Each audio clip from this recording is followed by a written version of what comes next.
जैसे ही गांव के खेत में भोर होती है, हरिलाल अथक परिश्रम करता है। उसका सिलहूट उसके अटूट संकल्प का प्रमाण है। सूर्य की सुनहरी किरणें हरी भरी हरियाली को नहलाती हैं, क्योंकि हरिलाल अड्ढा रहता है।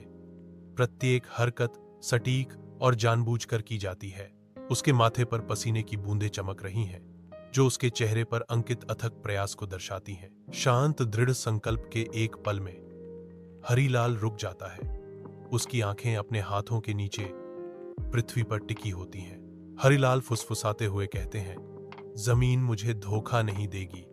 जमीन के साथ गहरा संबंध प्रकट होता है। उनके शब्द अटूट विश्वास के साथ गूंजते हैं, जो मनुष्य और प्रकृति के बीच विश्वास का वादा है।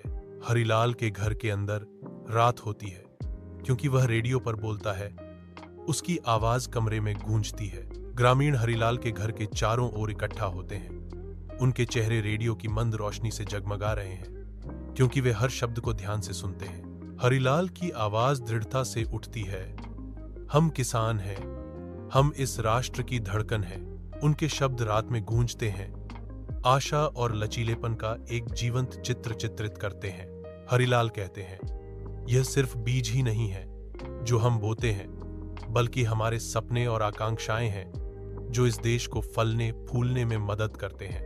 गांव के खेत में युवा लोग हरिलाल के चारों ओर इकट्ठा होते हैं, खेती के रहस्यों को जानने के लिए उत्सुक। हरिलाल जोर देते हैं, जो बेटे कमाने के लिए विदेश गए हैं, उन्हें वापस आना होगा। मिट्टी ही हमारा भविष्य है। युवा लोग उत्साहित दिखते हैं। उनकी आंखों में दृढ़ संकल्प की एक चिंगारी जल रही है। हरिलाल के शब्दों से प्रेरित होकर वे खेती करने और अपने भविष्य को संवारने का संकल्प लेते हैं।